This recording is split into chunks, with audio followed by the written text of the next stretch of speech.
pertama-tama kan kita harus paham dulu ya bahwa di sini satu ada quick count, yang kedua ada real count. Dan kalau kita berbicara real count pun juga ada dua. Yang pertama itu adalah penghitungan real count berbasis AI yang menggunakan optik namanya OCR ya. Lalu yang kedua adalah penghitungan manual, yang dimana penghitungan manual ini berjenjang dari TPS, lalu lanjut ke kecamatan, lanjut ke Kota Madya. Di Kota Madya mungkin dia disebutnya sudah dokumen D1, lalu lanjut ke tingkat yang lebih tinggi. Nah, soal kecurangan-kecurangan yang kerap dituduhkan kepada PSI, ini kerap kita sedang berbicara soal penghitungan real count yang tidak manual, Pak Karni. Ya, yang tidak manual sekali lagi. Nah, Sirekap lah. Iya, Sirekap, betul. Jadi kita harus pisahkan dulu nih yang mana ya. Dan di antara tiga itu yang kerap disorot itu adalah yang tidak manual. Jadi kayak begini, kalau misalnya kita melihat keadaan sekarang, suara yang masih perlu untuk dihitung itu ada sekitar 70 juta suara, Pak Kardi.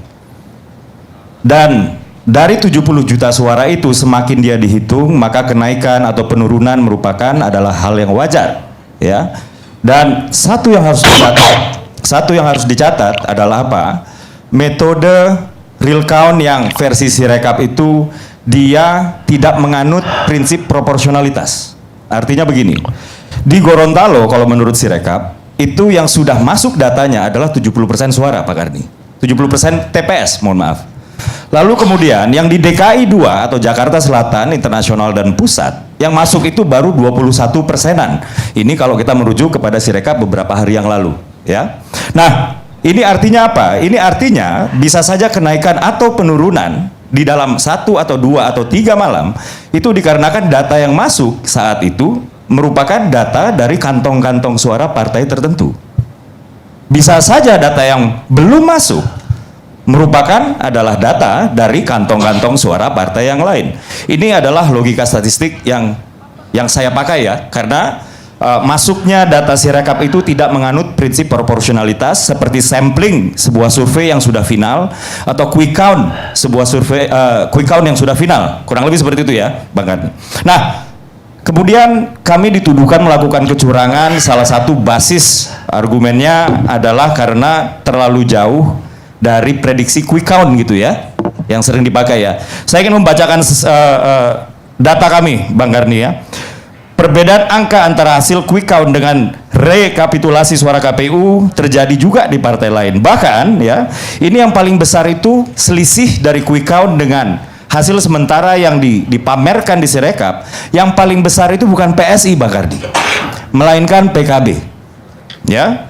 Ini saya bacakan ya, saat itu ya, ambil contoh PKB yang dalam perhitungan cepat indikator itu ada di 10,65%. Tapi dari rekapitulasi yang ada di Sirekap itu 11,56%. Artinya selisihnya ada di angka 0,91%. Sementara dalam kasus PSI ya, quick count-nya kalau kita masih pakai versi indikator ya, indikator dari Prof. Burhan ya, itu ada di 2,66%. Sementara hasil sementara di Sirekap sewaktu PSI diributkan itu ada di 3,13, yang dimana itu artinya selisihnya cuma 0,47%, Bang Karni. Ya, kali ini kalau misalnya kita berkaca kepada selisih terhadap quick count. Jadi sebenarnya kami juga bingung, kami juga bertanya, kalau memang yang dijadikan acuan untuk menuding PSI melakukan kecurangan adalah selisih terhadap quick count, kenapa PSI? Ya, kenapa bukan yang paling tinggi dalam hal ini PKB misalnya? Itu pun sebenarnya kita masih bisa berbicara soal rentan margin of error 1%. Semuanya masih di bawah margin of error 1%, Bang Karni. Nah, lalu ada yang bilang, oh iya melonjaknya itu luar biasa. Yang paling melonjak itu juga bukan PSI, Pak Karni, melainkan Partai Gelora. Nah, berbicara soal P3, sehari setelah PSI diributkan, P3 yang tadinya 3,97 lalu melonjak menjadi 4,01 atau 02 ya. Di hari tersebut melonjaknya yang paling besar itu adalah P3. Sekali lagi saya tanya, kenapa PSI yang diributkan, Pak Karni? Nah, uh, saya juga mendengar ya di sosial media terutama ramai ya, terjadi ketidaksinkronan antara hitungan Sirekap dengan C Plano yang juga diungkap di Sirekap, gitu ya. Dan ini adalah bagian dari mekanisme sosial kontrolnya masyarakat. Yang saya pikir ini adalah hal yang baik. Tapi harus diingat, ini terjadi di banyak sekali partai politik, banyak sekali, Pak Karni. Saya ambil contoh ya. Mohon maaf ini Bang Miftah ya. Saya ambil contohnya P3. Jadi di Dapil Pandeglang, Saketi, Kelurahan Sukalangu, TPS 02, versi Sirekap perolehan P3 ada 21. Sementara versi C Plano atau C hasil Plano ada 2 suara. Di Dapil NTB, Lombok Barat, Sekotong Tengah, TPS 007. Di sana P3 Sirekapnya tertulis 72. Sementara di dokumen C Plano cuman 2 suara. Ya, saya sebenarnya banyak sekali list di sini, Pak Karni ya. Di sini ada puluhan bahkan ratusan ketidaksinkronan antara apa yang tertulis dengan di angka Sirekap dengan apa yang diupload di Sirekap. Tapi kan kita tidak mau buang-buang waktu ya. Jadi ini terjadi juga di PDI, ini terjadi juga di Nasdem, ini terjadi juga di partai-partai lain, baik yang parlemen maupun non-parlemen. Apa ini artinya? Artinya kayak begini, Sirekap adalah working document. Dia datanya masih berproses untuk masuk dan perbaikan juga masih berproses untuk dilakukan. Apalagi penghitungan manual di tingkat kecamatan, ini baru aja selesai beberapa hari lalu. Dan menurut hemat kami, ketika kami berbicara dengan petugas PPK, saya sendiri terjun ke kecamatan, Pak Karni, ya. Ketika saya menanyakan kenapa yang di Sirekap ini nggak di take down aja, karena kan yang di manual kan udah mau masuk, gitu. Lalu jawabannya begini, karena begini, ini tidak di take down karena ini adalah mekanisme kontrolnya masyarakat. Tapi ketika terjadi perselisihan antara hitungan yang di AI dengan yang di manual, maka yang dipakai adalah perhitungan yang manual yang berjenjang tadi, gitu ya. Jadi yang ingin saya katakan di sini adalah apa? Mari kita kawal proses ini bersama-sama. Dengan demikian, kita sudah ikut untuk menjaga kualitas demokrasi seperti yang tadi kata Bang Miftah ya, menjaga kualitas demokrasi supaya tetap baik. Tidak boleh ada satu suara rakyat pun yang tertinggal atau dipindah-pindah. Itu yang pertama. Lalu yang kedua, ya, kalau kita sudah melakukan hal yang pertama barusan, maka kurang-kurangilah narasi-narasi yang saya dicurangi, si Anu curang, ini curang. Karena apa? Karena itu bisa mendelegitimasi pemilu. Pemilu yang sudah terdelegitimasi, maka itu otomatis akan menyebabkan apa? Wibawa demokrasi bisa runtuh, Bang Kardi. Dan kami tidak ingin melakukan hal yang kedua. Instead, kami ingin berpartisipasi untuk mewujudkan hal yang pertama tadi, menjaga kualitas pemilu. Kurang lebih seperti itu, Bang Karni. Nah, kami juga belakangan itu juga mendapatkan pertanyaan, Pak Karni, apakah ini artinya PSI sedang merasa kami dicurangi? Ya, saya itu kadang-kadang berpikirnya itu terlalu sederhana, Pak Karni ya. Kalau memang berniat curang, ngapain juga itu hasil hitung yang ada di Sirekap disandingkan dengan hasil C Plano yang diupload? Ini kan terlalu bodoh. Kalau memang niatnya curang. Kalau memang niatnya curang, ya. Jadi saya pikir memang niat curang itu sebenarnya tidak ada, tapi ya, ruang-ruang untuk kita mengawasi itu disediakan oleh hukum. Semenjak di kecamatan ini yang dilakukan oleh PSI Bang Karni.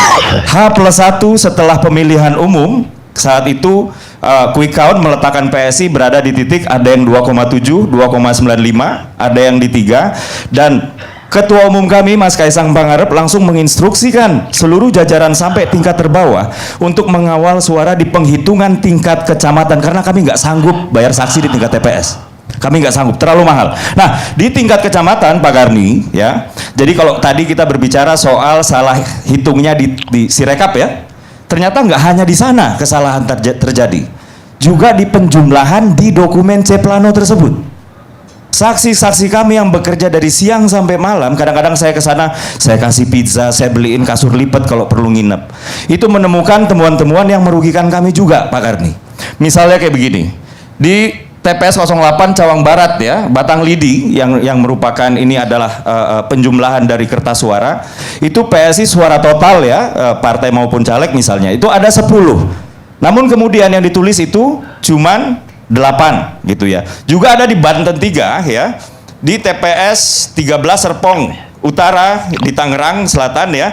Ini suaranya caleg kami Isyana Bagus Oka itu harusnya ada 10 tapi ditulisnya 5 itu artinya di penjumlahan akhir di kolom kanan bawah itu ditulisnya 5. Juga ada di Provinsi Lampung ya, saya nggak bisa bacain satu-satu nanti membuang-buang waktu. Di Provinsi Lampung juga ada seperti itu.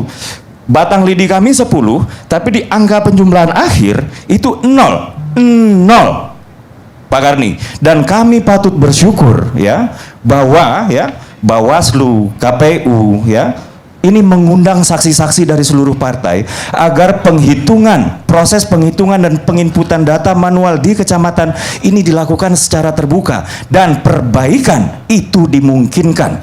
Dan di setiap perbaikan seluruh saksi dari seluruh partai dan paslon menandatangani lembar berita acara. Saya mendampingi saksi-saksi PSI di Kecamatan Bangkadi. Jadi begini, kami mengajak ya seluruh pihak kurang-kurangi narasi kecurangan-kecurangan. Kalau PSI mau ya mengeluarkan narasi kecurangan, kami bisa-bisa saja. Tapi kan niat kami nggak begitu. Mari kita berdemokrasi dengan dewasa ya. Mari kita gunakan ruang-ruang yang sudah disediakan oleh undang-undang untuk mengawal suara rakyat, untuk mengawal suara demokrasi. Jangan justru kita mendelegitimasi pemilu. Jangan justru kita meruntuhkan wibawa demokrasi. Kurang lebih seperti itu Bang Karni. Terima kasih. Sekarang giliran Dedi Sitorus. Ini pasti harapannya kita ribut lagi nih. Apa pertanyaannya Bang Karni? Emang pernah ribut? Ada orang gagal yang pengen ngajak ribut. Soal apa nih? Soal Kecurangan di dalam pemilu yang dihebohkan itu, sehingga suaranya P3 katanya turun ya. Kemudian PSI naik melejit. Saya kira kalau soal kecurangan dari hulu ke hilir sih kita bisa bilang ini kecurangan semua, cukup telanjang ya. Bahkan saya bisa merujuk pada buku ya yang bercerita tentang pemilu tahun 1971. Ini buku mungkin Uki perlu baca. Ya, ini karangan Ken Ward. Ini NU PNI dan kekerasan pemilu tahun 1971. Jadi pemilu paling demokratis itu kalau menurut yang saya pahami tahun 1955 dan tahun 2004. Semua setelah itu ada banyak persoalan di dalam pemilu kita. Tahun 1971 itu adalah pemilu pertama oleh Orde Baru Soeharto, di mana banyak terjadi kekerasan, intimidasi, manipulasi, mobilisasi, melibatkan aparat keamanan, semua instrumen-instrumen negara, bahkan banyak yang meninggal, Pak. Jadi kalau dibandingkan dengan yang sekarang itu agak 11-12, kecuali mungkin tidak ada orang yang mati dalam pemilu ini, dalam artian kehilangan nyawa secara paksa oleh instrumen koersif negara. Tetapi polanya ada. Polanya apa? Penggunaan kasus hukum. Kalau kita ikuti media massa, investigasi Tempo, itu partai-partai politik elitnya disandra dengan kasus hukum. Itu sama aja. Itu artinya melumpuhkan kekuatan atau katakanlah independensi partai-partai politik. Jadi sama itu, yang berbeda cuma metodenya. Dulu pakai peluru, sekarang pakai kasus hukum, ya. Jadi kalau Bung Uki bilang bahwa pemilih ini udah bagus, jangan delegitimasi, mungkin Uki perlu tanya profesor-profesor, guru besar dari seluruh perguruan tinggi ternama yang teriak betapa pemilu kali ini nir moral, nir etika, banyak pelanggaran hukum. Karena mereka orang-orang netral yang sudah sepuh, yang sayang sama Republik ini. Ya. Jadi kita berangkat dari situ dulu. Nah, sekarang kemudian pertanyaannya nih soal yang ribut kan, misalnya pertambahan suara signifikan dari PSI dan katakan Partai Gelora. Saya tahun 2000 itu bekerja di sebuah lembaga yang namanya NDI. Setelah lepas dari Walhi, saya ke NDI.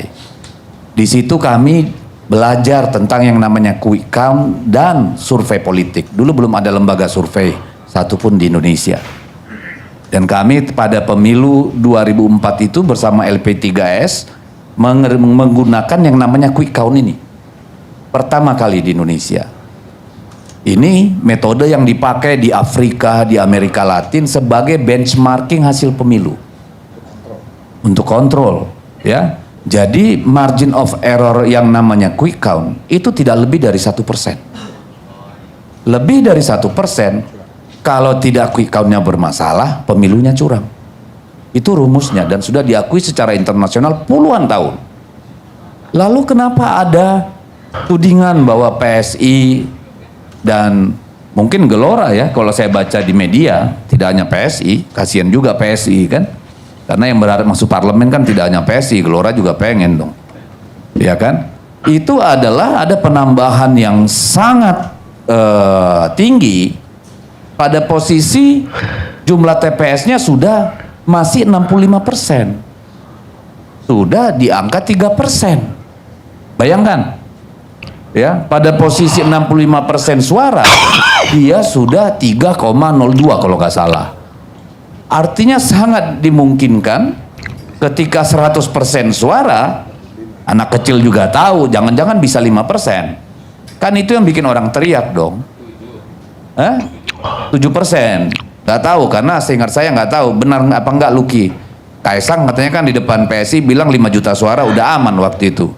Ya ini dari orang PSI sendiri saya dengar. Ya, tapi nggak tahu lah kan, mungkin targetnya di situ. Atau itu juga yang bikin lengah nih teman-teman PSI, jadi nggak kerja, udah dijamin anak presiden kan. Jadi inilah yang kemudian membuat kekhawatiran publik. Ini pemilu bisa kita percaya nggak sih? Atau quick count-nya ini gimana sih? Makanya kan Burhanuddin Muhtadi itu teriak-teriak. Sebagai seorang pollster, sebagai seorang intelektual, dia ngeri dong dengan hasilnya begitu. Di angka suara TPS-nya persentasenya 65% sudah melampaui 3%, 3,02. Jadi sangat layak kalau nalar orang-orang yang masih punya nurani berkata, something wrong. Karena seperti dikatakan Uki tadi, itu kan soal sebaran, basis-basis PSI belum masuk. Nah kalau sisa 35% lagi itu sisanya adalah basis PSI, bukan PSSI, sorry. Bisa 7% beneran. Why not? Dan itu berarti menyempurnakan agenda Jokowi yang disampaikan pada Bambang Wijayanto bahwa PSI pasti lolos parlemen. Kan ini yang kemudian mengecoh mengganggu ingatan publik imajinasi publik. Oh ternyata berhasil nih Pak Jokowi masukin yang namanya PSI kan, kira-kira gitu nih. Iya kan? Jadi kalau orang kemudian menuding PSI, ya saya kasihan sama PSI. PSI-nya anak-anak dugem kok bisa mainin pemilu dari mana? Tentu ada kekuatan lain di luar PSI yang beroperasi dong. Iya toh? Kan nggak mungkin bro and sis di PSI ini bisa main-main ngatur masuk suara, mainin IT, nggak sampai akal mereka ke sana. Kalau ngumpul-ngumpul bareng bisa. Atau curhat-curhat kayak model Ade Armando, ya dia wajar umurnya 61 tahun walaupun pengen 16 kan. Tapi ya ini harus diterima oleh PSI sebagai koreksi, ini harus diterima oleh KPU sebagai sebuah warning, ini harus menjadi acuan bagi Bawaslu untuk cek segera. Karena apa? Kalau si rekap ini yang bermasalah, jangan setelah hasil akhir keluar baru Bawaslu bergerak, Pak. Sekarang juga Bawaslu harus turun audit karena kami mempunyai data bagaimana si rekap ini dimainkan. Bagaimana dia jam 7 malam itu dihentikan karena kekacauan locking perolehan masing-masing pasangan calon presiden. Bagaimana yang seharusnya foto itu dimasukkan oleh petugas di TPS itu, tetapi kemudian si rekapnya berhenti, masuknya entah dari mana-mana, lalu berubah ini lokasi servernya. Kalau dicek tiba-tiba di Amerika, tiba-tiba di Cina, padahal barangnya di Singapura sama Alibaba kalau nggak salah saya. Kan orang-orang awam mungkin susah kita menjelaskan, tapi percayalah kebenaran akan terbuka. Ini nggak boleh main-main, dan ini akan mendelegitimasi pemilu presiden terutama. Karena apa? Karena serangkaian intervensi kekuasaan dalam pemilu ini adalah pemilu presiden. Kenapa? Karena anak presiden bertarung dalam pilpres. Itu kan nggak bisa dihindarkan. Kalau di pileg, saya kira jelas semua partai saling mengkoreksi, ada segala macam di situ orang bertarung, ya. Dan yang terjadi tentu yang paling kita khawatirkan adalah di pilpres. Nah, oleh karena itulah kita nggak terlalu pusing. PSI mau dapat 7%, 8% nanti kita periksa. Dan kalau itu terjadi kejahatan pemilu, pidana pemilu bagi yang melakukannya, pembubaran bagi PSI-nya. Kan gitu aja kalau kita. Dengan harapan hak angketnya berjalan. Jadi itu kalau kita percaya quick count. Lucunya kan PSI ini kalau quick count presiden percaya, quick count partai-partai enggak. Jadi selektif juga mereka memilih kebenaran. Sama seperti milih tempat dugem kan memang beda-beda kan. Jadi saya kira itu yang paling penting kalau menurut saya soal PSI dan mungkin Gelora. Dan saya kira di sini tantangan paling besar ada pada Bawaslu. Bawaslu nggak bisa jadi kayak centeng di belakang, menganggap tidak ada kecurangan kalau nggak ada yang ngelapor. Come on, ayo dong, jadikan sejarah dong, tunjukkan bahwa Bawaslu lah yang memikul tanggung jawab konstitusional memastikan pemilu itu benar. Kalau nggak pada siapa lagi kita berharap? Ini coba saya pasang baliho 2 hari dihancurin, kita lapor Bawaslu, ada buktinya nggak? Masya Allah, kita disuruh nyari yang melakukan, gimana caranya? Lalu setiap kali orang melapor, gimana ya? Atau kita malah dilaporin, bisa ada sembako dikasih stempel kita punya dan kita dilaporkan ke Gakumdu. Gila ini. Oke lah, itu persoalan pribadi, ya, persoalan rivalitas caleg. Tapi Mas Bagja, ini kalau Anda tidak ikut terlibat day to day mengawasi, Anda tidak punya ahli IT melihat yang namanya Sirekap, ini akan terjadi kekacauan luar biasa nanti. Saya wanti-wanti aja, ya, karena gampang sekali kan mulut orang sekarang. Iya, kalau ada bukti laporlah Gakumdu. Nanti kalau nggak puas Mahkamah Konstitusi. Masya Allah, masih ada yang percaya gitu setelah kasus Paman Usman? Ke saya sih level kepercayaan saya sudah jatuh sampai 40%, karena saya cuma berharap pada 3 orang hakim konstitusi, yang lainnya wallahu alam, ya, hanya Tuhan dan majikannya yang tahu. Ya biasalah. Jadi saya mau bilang, jangan Bung Uki, anak muda harus punya integritas. Tidak ada partai yang besar tanpa membangun proses kaderisasi, tanpa berkeringat berdarah-darah. PDI Perjuangan itu sudah mengalami semua yang buruk di dalam politik. Kita tidak masalah kan soal menang kalah, karena proses dan kualitas itu adalah peradaban. Pemilu kayak apa yang kita mau wariskan sama republik ini ke depan, sama anak-anak kita? Kalau yang anak muda saja menerima terjadinya atau menerima sesuatu yang sebenarnya bukan haknya? Kan ini pertanyaan kita. Ya. Jadi itu Bang Karni.